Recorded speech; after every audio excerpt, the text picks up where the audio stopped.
చక్కగా సబ్బు కడుక్కొని ఎక్కడికన్నా వెళ్ళినా, ఏదైనా పట్టుకున్నా, లేకపోతే ముక్కులో ఇలా తిప్పుకున్నా, తల ఇలా గోక్కున్నా, అలాగే వంట చేసి వచ్చి, లేకపోతే బట్టలు ఉతుక్కొని వచ్చి, లేకపోతే గోడ మీద ఏదో శుభ్రం చేసి, ఇంట్లో సామాన్లు శుభ్రం చేసుకొని అలాగొచ్చేసి బైబిల్ పట్టేసుకొని చదివేసుకుంటూ ఉంటారు చాలామంది.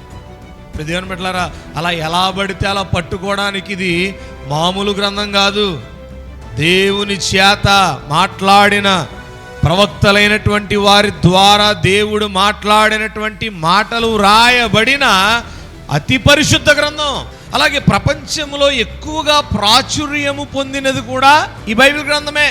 అనేకమైనటువంటి పుస్తకాలు ఉంటాయి. షేక్స్పియర్, లేకపోతే ఇంకా అనేకమైనటువంటి గొప్ప గొప్ప రచయితలైనటువంటి వారందరూ కూడా ఈ యొక్క బైబిల్ గ్రంథాన్ని రచించినటువంటి రచయితల ద్వారా ముద్రించబడిన మాటలను బట్టి ప్రేరేపితమై అనేకమైనటువంటి మాటలు రాశారట. అది చరిత్ర.